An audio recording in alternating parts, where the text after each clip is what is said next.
and tossing, turning, staying up all night long. Just want you by my side. Chapter 14. Death lurked in the shadows of the kitchen where the Order had gathered, watching the mortals watch his shell. They all seemed wary. Death grinned, wondering what his shell had done to earn such watchfulness, and how he should go about rewarding him for it. This was, after all, extremely entertaining for him. It was not often that mortals would overlook his presence to focus on a fellow mortal. After all, Death was not putting much effort into remaining hidden, having not even bothered using his cloak, and yet only a mutilated mortal with a magical eye had seemed to take any notice of him at all. Cackling mentally as he switched the positioning of the paranoid mortal's silverware again, and watching as the man grew more and more agitated as he failed to locate the reason for the discrepancies, Death kept the majority of his attention on his little shell. He'd positioned himself directly behind his shell's chair near the wall, and was rather looking forward to the expressions the others would wear once they noticed him. Perhaps he should do something extremely noticeable, like transfigure himself into a purple nunda for his own amusement. Death could tell his shell was getting irritated by all the questions and condescending reprimands being aimed at him by the Order, as if they had any sort of right to interrogate his shell at all. He frowned at this, his displeasure coating the room like hoarfrost.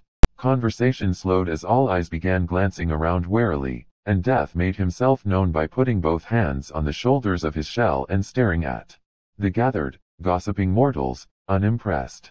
"Are these mortals bothering you, my shell? Shall I silence them for you?" Death murmured to his shell, not really bothering to lower his voice any, and sized up the unfortunate wizards nearest to his person. He rather hoped his shell let him show these upstart mortals their place, but was aware that was rather wishful thinking on his part. His shell was simply too nice to these interfering busybodies to allow him to mutilate or otherwise traumatize them in such a fashion. "I'm sure they're finished with the Inquisition now," his shell casually replied, his eyes daring the bristling, affronted Order members to disagree. "I mean, it's not like I've done anything wrong, now have I?" Now his expression was blatantly challenging, and Death matched it with a wide, leering grin. Death noticed the mortals were far more reluctant to continue their questioning with him noticeably present. He was not entirely sure why. Sure, they had been mostly questioning his shell about him and his intentions, but it wasn't like he hadn't already been in the room. They just hadn't seen him there.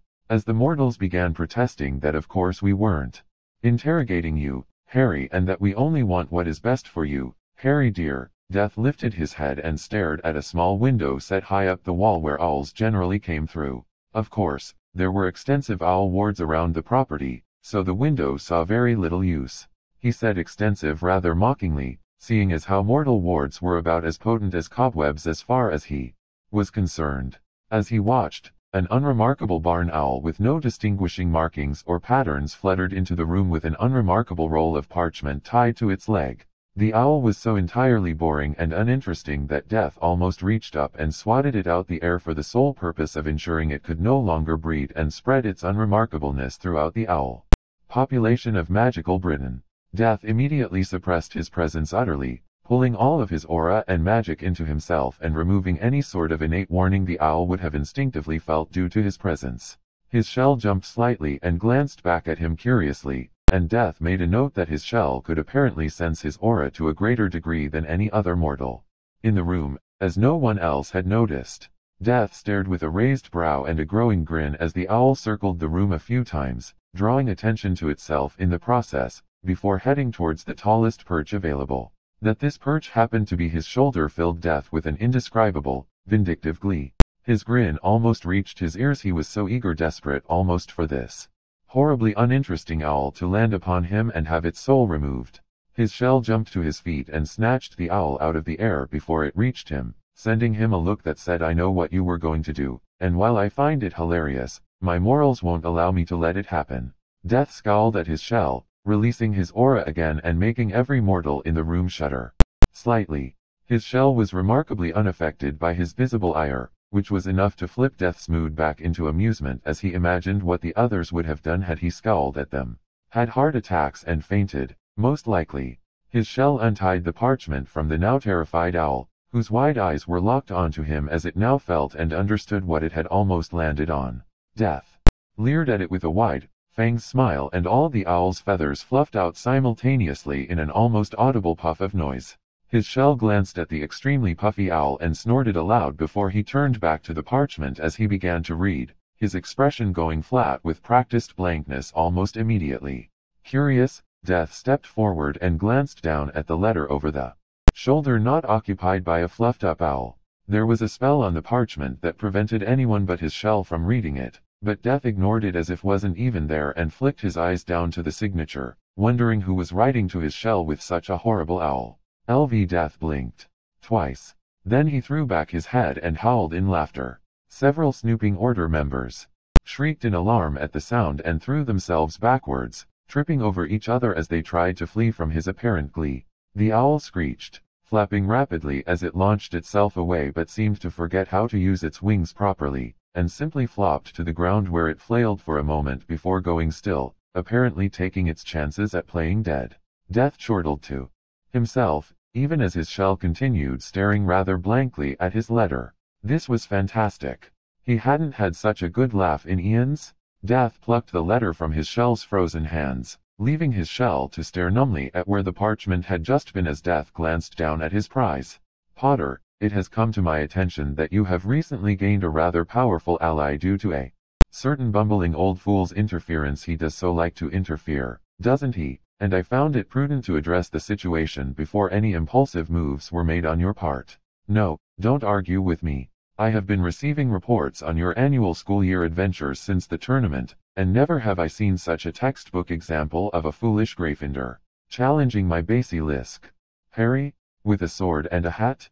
Tut tut. What do they teach at Hogwarts these days? Regardless, the purpose of this letter is not to mock you, no matter how you deserve it, but rather to come to an agreement that both of us can find suitably satisfactory. You do not want me to hunt down and kill your friends and family. I do not want you to sick your new attack dog on me, taking into account that there is simply no feasible way that a teenager like yourself could prove to be such an annoyance without some measure of intelligence to your name. I am sure we can come to a reasonable compromise on these points. Do not take this letter as proof of how I am changing my ways or putting the past behind me. I hate you. I loathe the very reality of your existence. I dream of ways with which to dispose of you so utterly that the infamy of your death would outweigh the fame your miserable excuse for a life has brought you. Before you work up too much of a fuss over the truths I have spoken, do recall that I do not lie, Potter. I find the act itself the mark of a weakling, a coward, and I am neither weak nor cowardly. As a peace offering, of sorts, I am willing to negotiate the unconditional surrender of two of my Death Eaters, both of which share a personal history with you. Should you agree to draw a truce, I shall turn Bellatrix Lestrange and the remains of Peter Pettigrew over to you. I do apologize for the state of poor Peter. He was a worthless, spineless excuse for a wizard, but I am sure you'd have rather executed him yourself. Revenge is something I understand.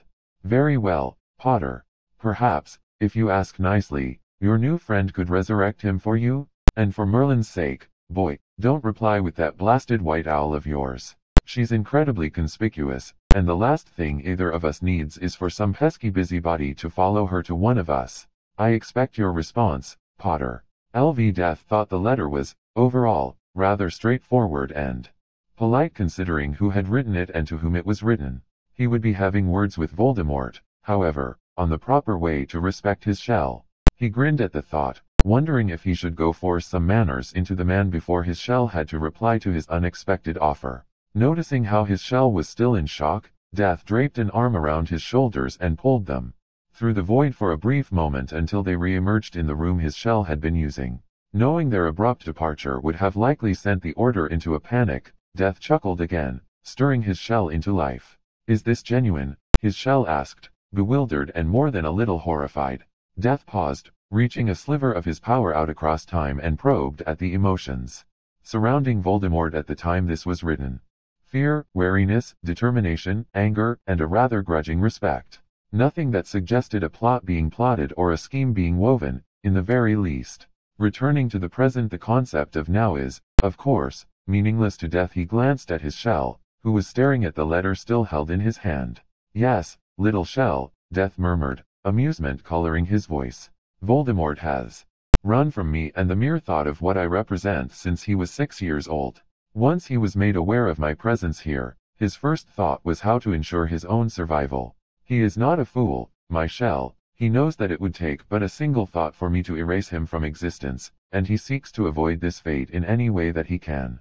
His shell thought this over, absently taking the letter from him and reading it again, looking troubled. But, this is Voldemort. How can he possibly think I'd agree to a truce with him? He killed my parents. He all but killed Cedric, and hundreds, thousands, of other people. I can't just ignore that. His shell seemed to be panicking. Death wondered how he should go about fixing that. Technically, the mortal known as Lord Voldemort has only personally killed 57 people. He has been indirectly responsible for the deaths of 624. Death offered helpfully. His shell stared at him, and Death felt a bit chagrined that he didn't seem to be helping quite as much as he'd like to be. He was so terribly out of practice at this. It had been, what, 34,000 years since he'd last tried to calm someone down? He was usually the one causing people to panic. After all, calming them down afterwards was incredibly counterproductive.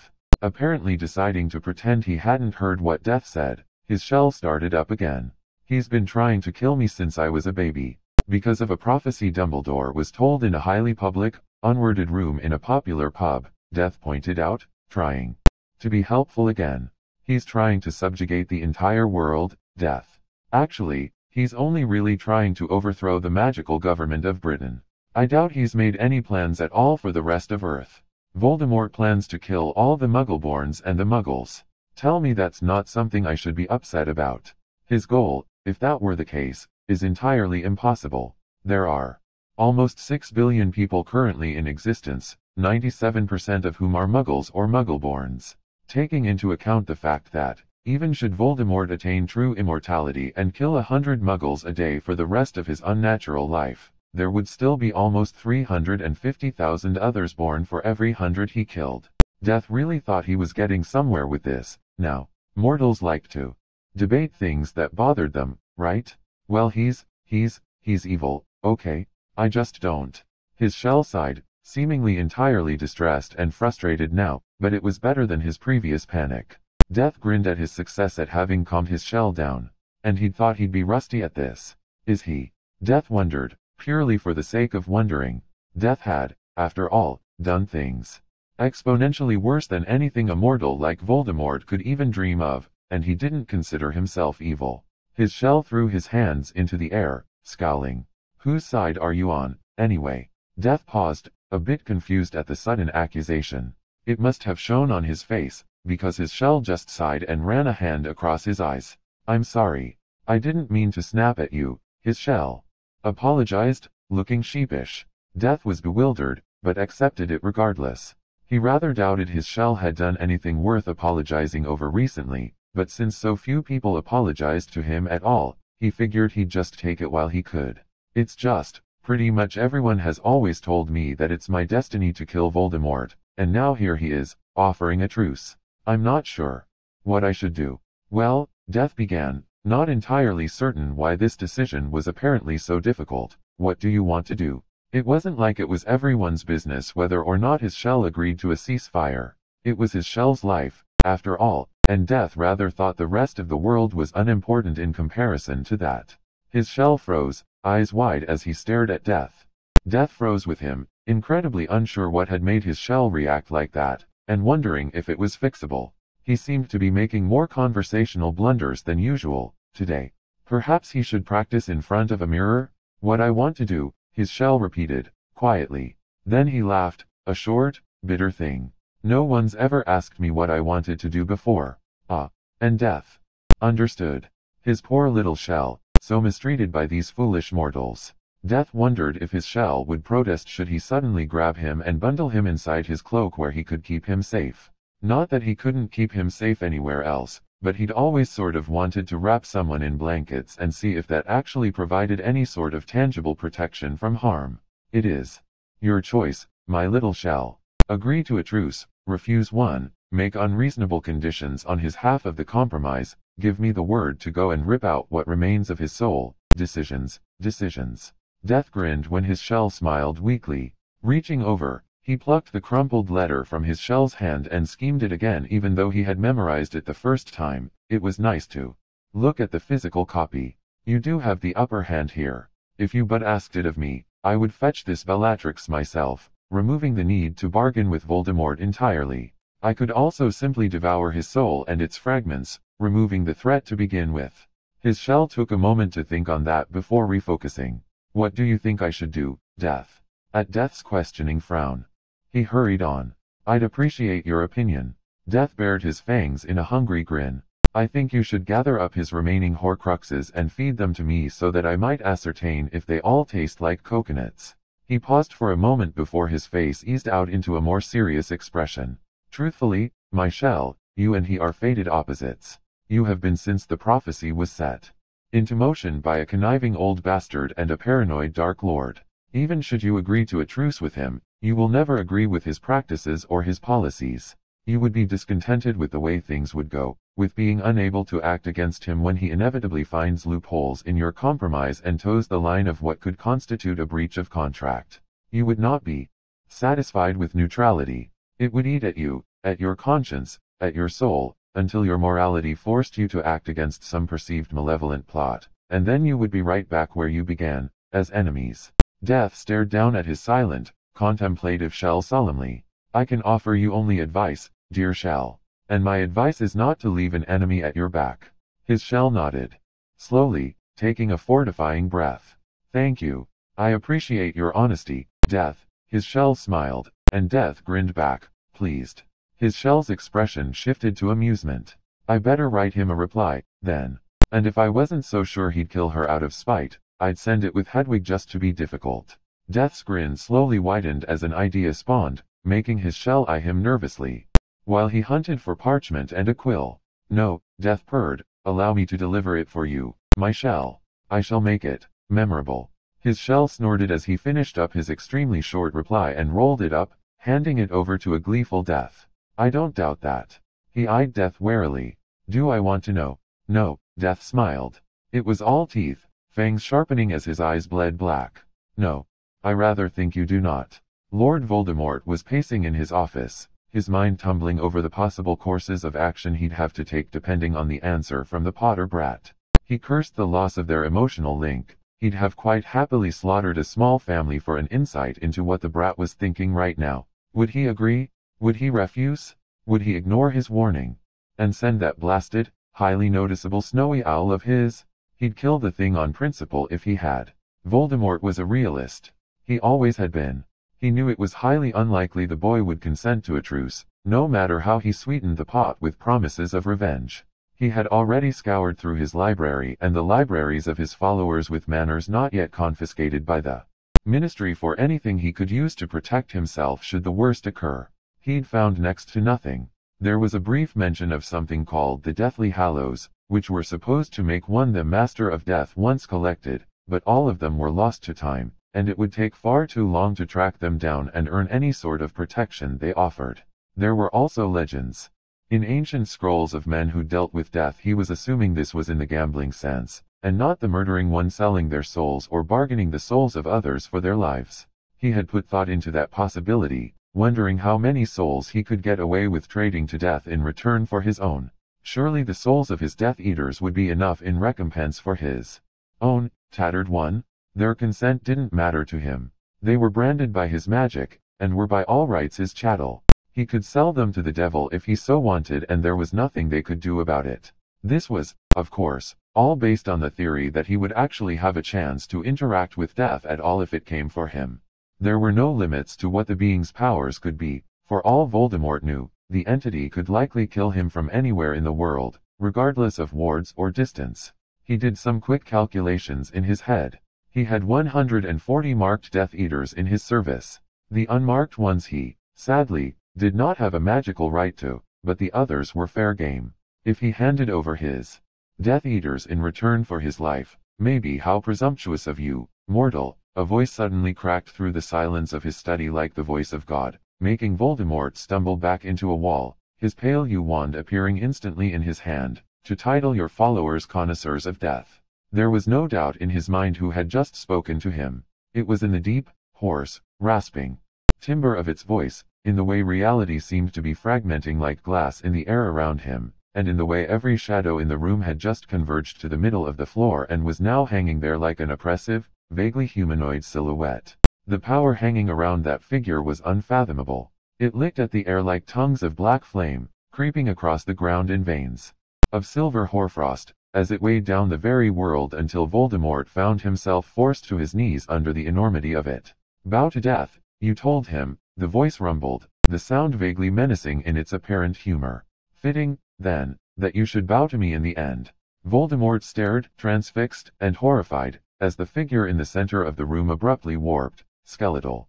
Limbs draped in void black cloth twisting out of the darkness as eyes the color of death speared him with all the careless malice of a child nailing an insect to the ground with a pin. Its maw opened in a hideous parody of a grin, jaws full of long, nightmarish fangs as the hair upon its crown writhed like living shadow. Its form lengthened unnaturally until it loomed over him, long-fingered hands clasped at its back as it smiled at him in the manner a wolf smiles at the deer that doesn't know it's dead yet. The being leaned closer, making Voldemort press back into the wall in an aborted effort to maintain distance, and its killing curse eyes bled black like oil spreading across the water. It inhaled deeply, making Voldemort twitch with the realization that it was smelling him. "Can you feel it, mortal?" it asked him, fangs bared in a Glasgow grin. "Can you feel the fragment of your soul screaming for you?" Voldemort froze. He could feel it, he realized with numb horror. A sort of frantic, desperate pull deep in his chest, leading straight to the entity leaning over him. He had assumed his Horcrux had been merely destroyed when the link was severed. It seems he had been, slightly, mistaken. He recoiled slightly when suddenly one long, skeletal hand was pressed to the wall beside his head, uncomfortably close. There was a bone-deep chill radiating from that hand, almost like the concentrated presence of a pod of dementors. He did not like the implications this brought. "Oh, how it begged me, mortal," the being death crooned. "It thrashed and it struggled, and it writhes. Still." Voldemort could almost hear a shrill voice screaming, but was unsure if it was in his head or not. He shivered all the same. Death leaned even closer, until he could feel the aching cold of its breath on his face. "I wonder," Death purred, "if it would care for some company." Voldemort understood the intention a mere heartbeat before the entity acted. The hand not resting on the wall behind him suddenly shot forward, burying itself to the wrist in his chest as if it were entirely intangible. But Voldemort felt it. He felt that hand grip onto something deep inside him, something weak and broken and desperate, and he gasped for breath, clawing at the arm impaling him through the torso. "No," Voldemort thought, terrified. "I cannot die like this. I am Lord Voldemort." Death laughed, mocking him, its voice an amalgamation of rasping, hoarse screams that scraped across his mind like shards of broken glass. "Die?" Death queried, its grin widening impossibly as an inhuman black tongue ran over its teeth. "No, mortal. You shall not die. Not today. Not tomorrow. Not in 1,000 years. But oh, how you'll wish you had." With a grin and a hungry flash of abyssal eyes, Death jerked his hand free, and with it came pain. Agony. Voldemort felt, for the briefest moment, stretched in 4 separate directions before the other threads that had brought him comfort of "I am not alone" snapped abruptly, leaving him screaming in a voice that no longer existed as his body dissolved into ash behind him. The fingers tightened around him. He was a mass of sensation without a physical form, but those fingers were so cold they ached and dragged him closer to the grinning, cackling form of the one entity he feared above all else. Death slowed its laughter, still grinning, as it peered at the trembling, terrified soul of Lord Voldemort. Heaving a satisfied sigh, Death leered at its captive as it brought the soul closer to its face, ignoring how it struggled. "Little mortal," it cooed, fangs clicking shut a hair's breadth from his form as it grinned, "I have a message for you." Death waved his free hand and a rolled-up parchment appeared there, seemingly written on the back of part of a potions essay. Slowly, leisurely, Death unrolled the parchment and turned it so the shuddering soul could see what was written there. "Give my regards to Pettigrew in hell." Death threw back its head and cackled with laughter as the soul of Lord Voldemort struggled to free itself, just as all others had done before him. Still laughing, Voldemort felt himself lifted until he hovered over the wide, grinning fangs of Death. Petrified, he could do nothing but stare as the jaws opened and bared the black void within for him to see. "I would say goodbye, Tom Riddle," The whisper voice of death crept through his mind despite the entity not speaking aloud, instead releasing his fingers and ignoring the shrieks as Voldemort fell into the maw of death. But it shall be eternity before I let you die. The last thing the soul of Lord Voldemort heard was chilling, rasping laughter. That's the end of this chapter. Thanks for listening. Be sure to like and subscribe for more and to help this channel grow. See you next time. You got some